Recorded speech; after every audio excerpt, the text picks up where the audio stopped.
Mm, mm, mm, mm. Hey, good morning. Hey, you. Good morning. Oh, it's you. What's up? How y'all doing? Good morning, everybody. This is Lupe Fiasco here with another edition Super Facts. Let me fix my hair. So today is a very good day. Or is it? Depends. Today's Super Facts is about motivation, right? And we're gonna... Oh yeah, yo, I'm coming to get those Jordans at Riff. I'm coming to get those. Hold them for me. 10 and a half. I'm gonna come up there and get them today. Hold them for me. Yo, so I want to talk about, real quick, this ain't gonna go on for too long. I want to talk about motivation. But I'm gonna do it in a different way. But I want to talk about motivation. Things that motivate you. And to show you that, what I'm gonna do is, what keeps me personally, professionally, spiritually, mentally motivated. And in order to do that, I just have to show you my prized possessions, right? I have, beyond like family and my mama and different little things, I have, if I had to boil it down to one thing that is like my prized possession, right? Yeah, I'm gonna show it to you, okay? It's my prized possession. And this is my motivation. And you might find this pretty interesting. Okay, let me switch this around so you can see. It's in that box right there. That box contains my prized possession, right? I'm trying to do this. Trying to open it. It's a little dusty. Here's my prized possessions in here. That. You say, oh, what's that? What's that? You say, well, this is important because this is where the story started. That place. It's closed now. But that's where it started. Down in St. Augustine, Florida.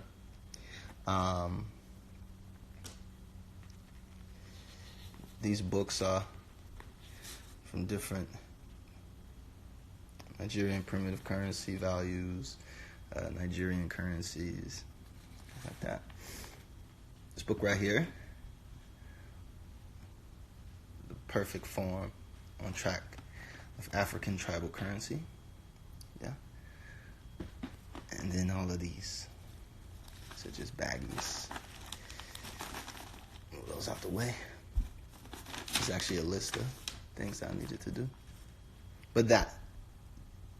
In these bags, boxes, are my prized possessions.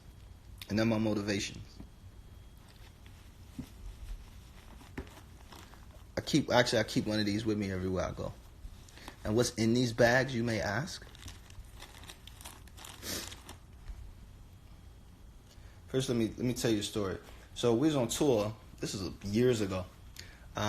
We went to St. Augustine, Florida, for a tour date, and we were around town, and it was nothing to do, so we just started going around into St. Augustine before sound check or after sound check, whatever.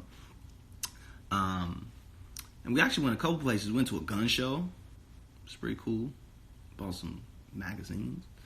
And then we stopped at this nautical antiques place, which is actually what this card is from. Exactly, this place. So we went here. It's closed now. But we went there and was just looking around. They had like coins and stuff. And so really, I don't really care about the coins and stuff. But anyway, they had coins. They had all the stuff that you can get from like a sunken ship, or something like that.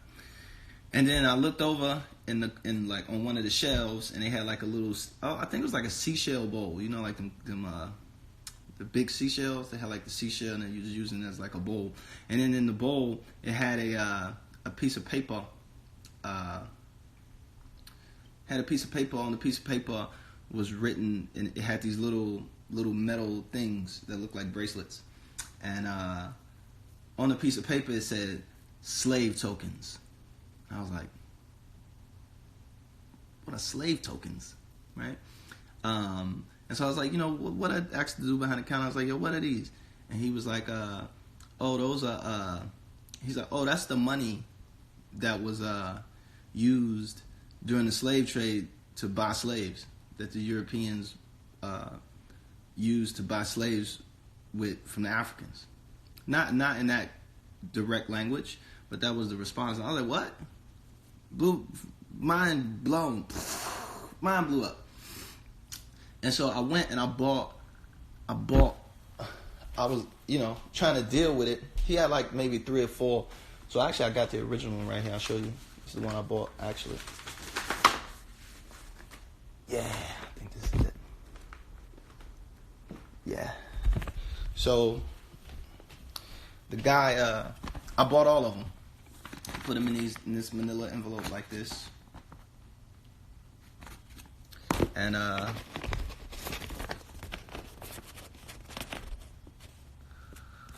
forgot how many it was. It was like, it didn't even matter. I think it was like $300 to buy like all of it. So I bought all of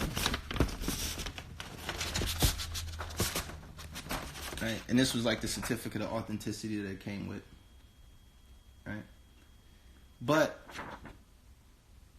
come to find out that the story that was on this certificate of authenticity and the actual slave token that I bought were actually different.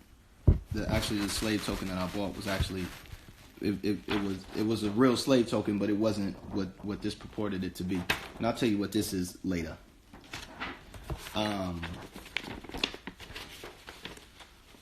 So this was years and years and years ago. So what I started to do was research it. Yeah. It was like slave token. That don't make no sense.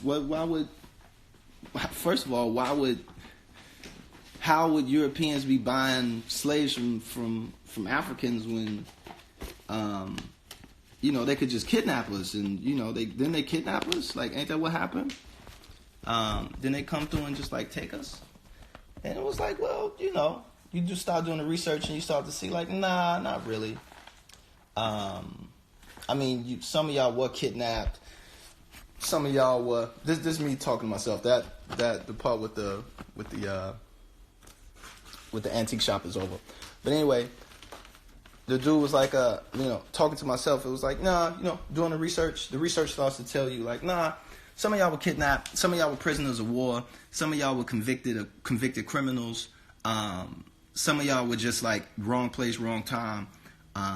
Some of y'all were, and I'll say some of y'all, I mean the people that were sold into slavery. Some of y'all were considered to be witches, or that y'all had put hexes on people, or curses, and the way to get rid of the curse was to get rid of you. And so, people were sold into slavery like that. I was like, wow.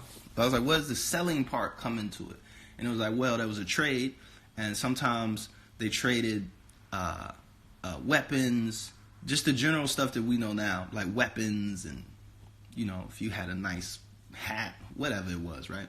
But what it really was a little bit more sophisticated than that. And I'll show you what this is now, right? Show you what these are. Okay, this is my collection of Manillas. I don't even know how many I have. And this is just the collection that's here. That's another collection I keep. What happened was I started to just buy all of them wherever I could find them.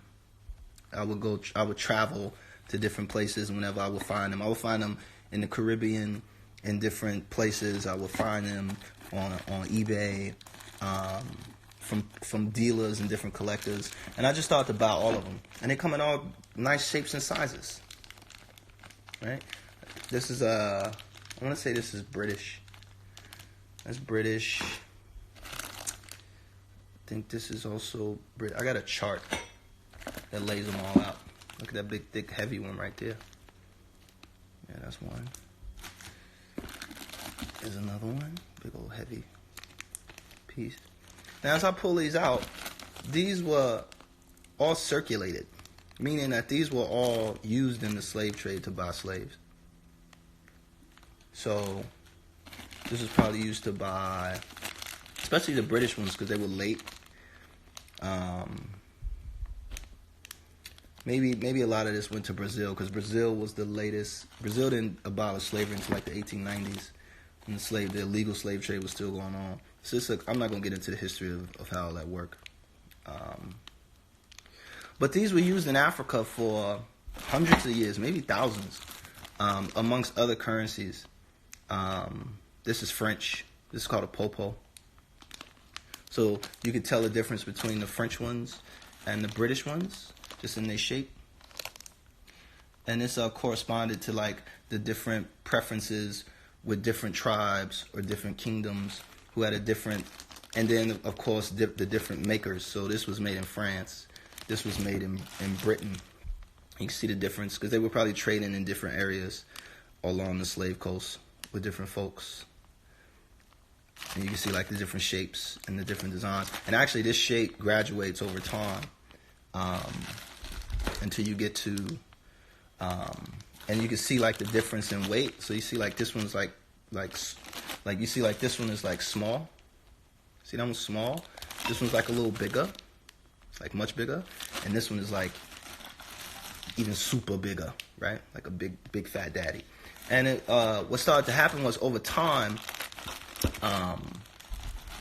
the manillas would get smaller and smaller, almost like inflation, and they would buy less and less. So like maybe like one of the big fat daddy manillas, like one of them could buy like maybe one person.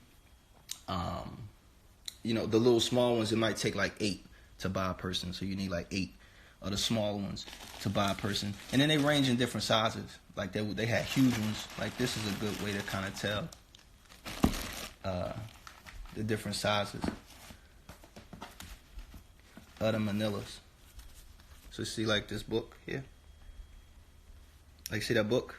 Like you'll see like this, like the big ones are called king manillas, and they would actually wear those around their neck. The small manillas were wore around like the wrist. And Manilla actually is Portuguese. It's Portuguese and it means bracelet, actually. But let's go back into this, right? This is French too. This is a popo. You could tell by the ends, like these ends right here. They're kind of flat and not really flared. So that's the difference. You could tell the difference. And then there's Portuguese manillas. Those are like super hard to find because they were so old. Because they were the first ones to kind of get into the slave trade. And I'm sure there's probably Dutch variations. The Portuguese ones are the most rarest. And then the Portuguese, they were just trading raw copper. So I think this is French too. But then this is mixed up because there's some African ones in here too. And some fake ones too. There's a couple fake ones. Yeah, because they actually counterfeited some of the designs because it became so popular. So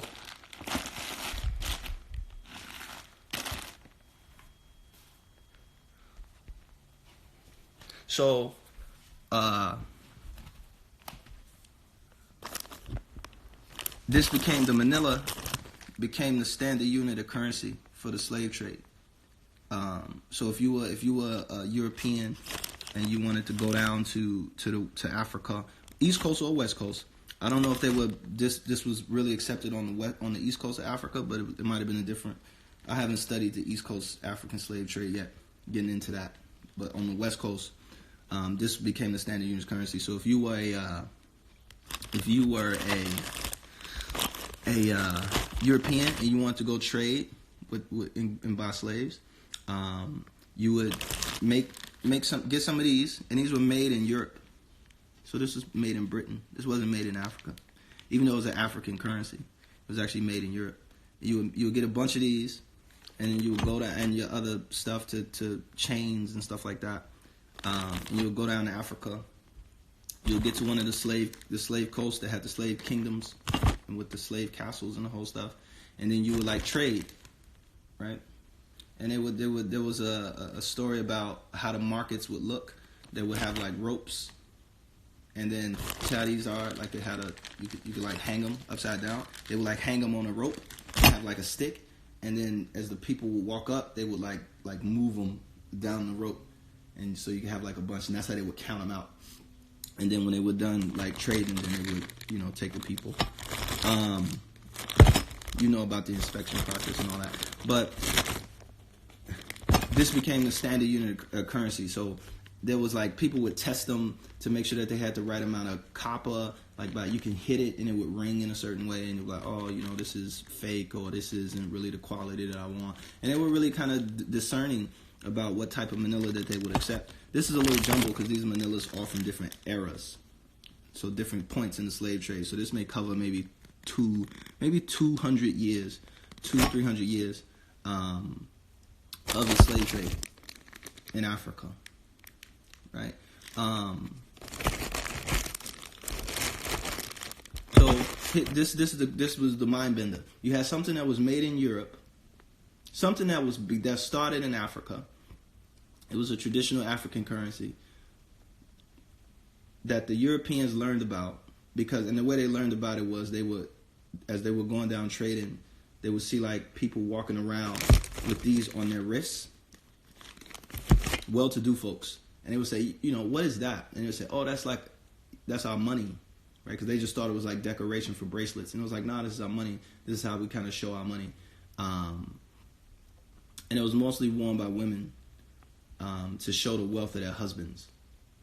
So it's kind of like the Rolex of the day. It was a status symbol, and the manila was actually used for a lot of different things. It was used for like big purchases in Africa. It was used for burial money. It was used for dowry, for marriages. It was used for like big purchases and stuff like that. And it was used as currency in Nigeria all the way up to 1945, until the British government came in, because there were people trying to corner the market with these, because it was such a valuable commodity, not only as a valuable currency, not only as like an actual currency, but in terms of like spiritual practices. So this was like burial money for you when you died and you went into the next world and you needed to take care of stuff. Or to have a burial, you had to have manillas as a part of the ceremony. So people knew that. They would corner the market and like inflate the price to where people couldn't afford it. And so that was one reason. But the British government came in when it installed the modern banking system in Nigeria. They wanted to switch from currencies like this and other currencies, cowrie shells and stuff like that, into something that was a little bit more modern, paper money. And so they did this big swap of manillas, and I think the figure that they pulled out of the number of manillas when they did the swap, because they pulled them out. So if you had a bunch of manillas under your bed, you could go to the bank and they would give you like shillings or pence or pounds or whatever the exchange rate was at the time. And then they took all these manillas back to Britain and they melted them down. So I think the number that they pulled out and melted down was like 30 million or something like that, like 30 million manillas. And I actually think they're still used as currency today in certain parts of Africa. So this is what African money looked like. It wasn't a coin. And if you really want to get into African currency, it's super interesting. They call it exonumia. Like is a portion of numismatics, which is the collection of coins, but it's called exonumia. And there's all type of stuff. There's plate money. There's there's spear money, which is actually spears that looks like money. It's spears, like actually big giant spearheads. I actually got one, but it's money. And what they would do is they would, during like a ceremony or like a marriage, they would go in the front yard and they would put the spearheads in the ground. So when you walked up, you seen like all this money sticking out the ground. So just imagine if you when you did a wedding today in America, and part of the ceremony was to show all the money that you had, and so you would just like, dump it in the middle of the yard or something like that. So I have more in here. There's a bunch in here. These are the counterfeit ones. So I think there's the counterfeit fakes. Yeah, so it says fakes. So the manila became such a ubiquitous commodity, and the value of it was so high that people made counterfeit ones. And so there was actually a counterfeit market for manillas where they went. So the metal of choice was copper. Just so you know, it was copper. It wasn't gold. It was copper. Actually, copper was more valuable than gold.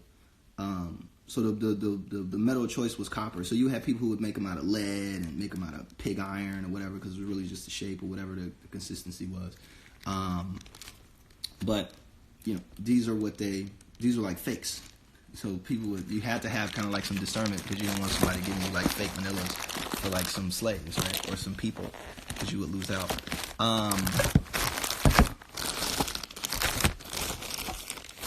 Right? Why am I showing you all this?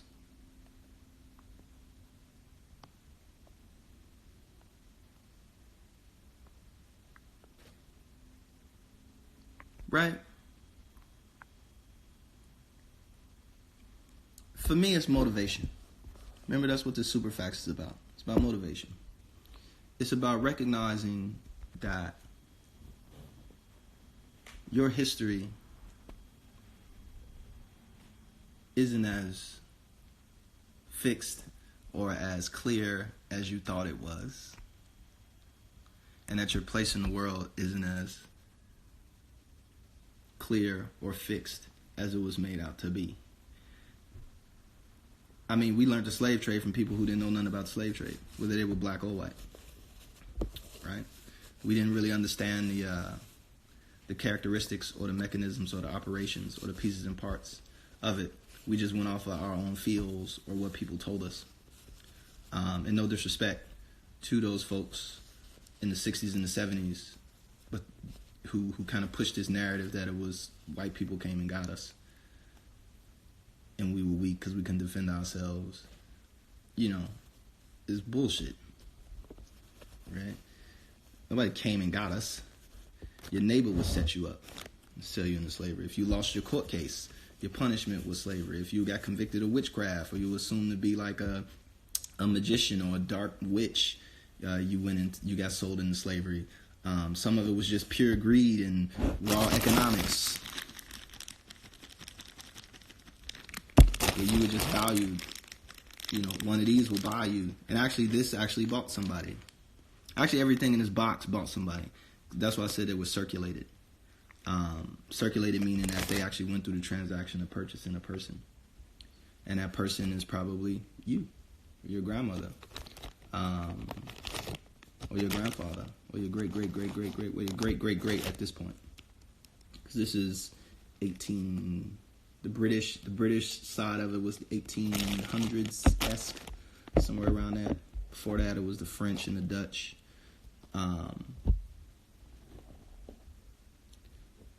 So that was my motivation, right?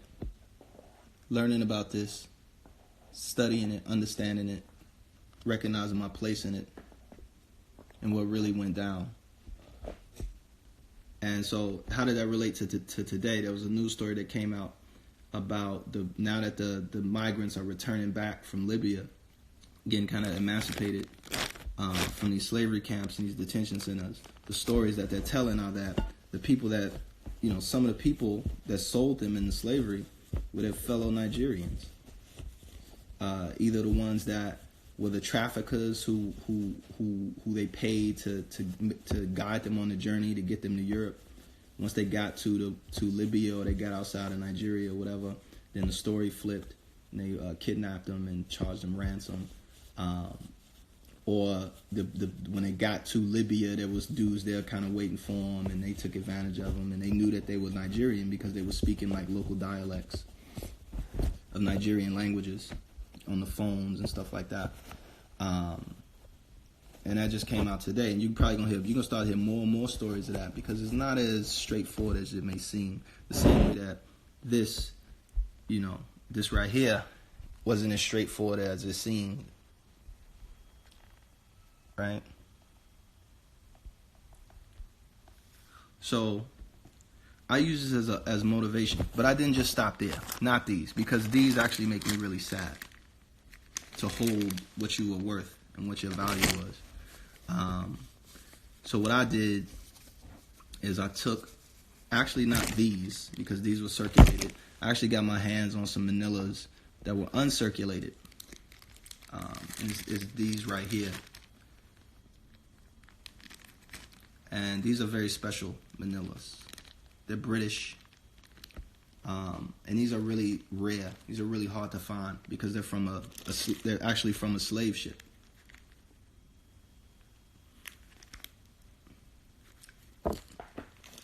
An illegal slave ship that sank on its way to Africa, and all the crew died. No slaves on it, no people on it, and I found those, and I aggressively collect those. So I try and buy as many as I can and find as many as I can, because they were uncirculated. So for me, they represent a potential. This represents a past that can't be changed. These represent a piece of the future, a past that never occurred, kind of. And what I did with the help of some of my friends was I started to make new ones, right? And these represented, to me, they represented the future, the potential of a future, potential of a people to buy their future, right? And it's just symbolic to me. And I didn't just make one. I made as many as I could afford. That's what's in all those bags. And so if you see somebody walking around with one of these, there's only a few people who got them. And there's some of my fans actually got to see these when I was on tour. But to me, they represent the future. To buy back your future.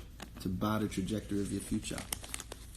And I actually made some of the French ones. The Popo Manillas are the French ones. It's these. That's the French one. And so it's based off of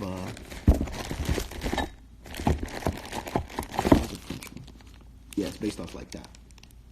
Right. So this is the past that you cannot change. The awful past. This is probably like maybe 200-300 years old. Representing the value of a people.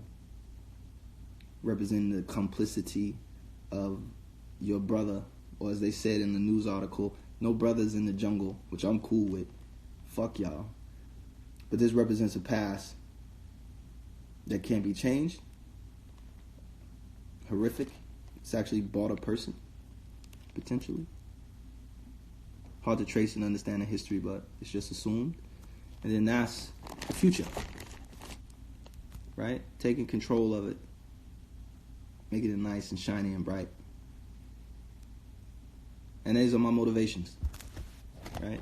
These are the things that realign how I see the world, how I view things, and how I approach the world and how I think, and why I do what I do on the level that I does it, right? And to me, these are the most important things on the planet. So it's interesting where you're gonna find motivation. You find motivation in the worst parts, in the worst places of yourself, but you have to alter it and make it your own. Make it stand for what you want to stand it for. Take it back to its roots, or not. Rip up the whole fucking tree and grow your own tree. Plant your own seeds. Cut off the past, as they say, because it's not as pretty or as cool or as royal as you think it is. Super facts. Aliens didn't build the pyramids. Slaves did.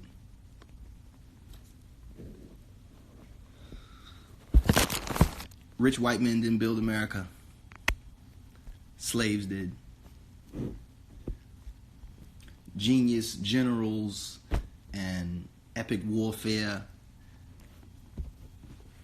didn't build the great civilizations of the world, and the great modern civilizations didn't build up Great Britain, didn't build up France, didn't build up Spain or Portugal or Holland that enjoys such prosperous lifestyles and forward economic, progression. They didn't have nothing to do with that. Slaves did that.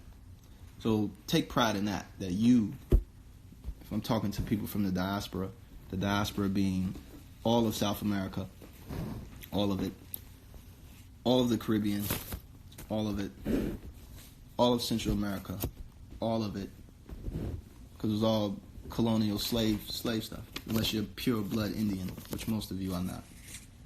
And all of the Americas, all of North America, you built that. When you go to Egypt, there's nothing with thinking yourself as a pharaoh. That's whatever. That shit wasn't even true. What was true, was a fact, is that you built that. Your people. If you got slave blood in your blood, you're responsible for the greatness of every civilization on the face of this planet. Whether you're a black slave, Greek slave, white slave, Chinese slave, whatever.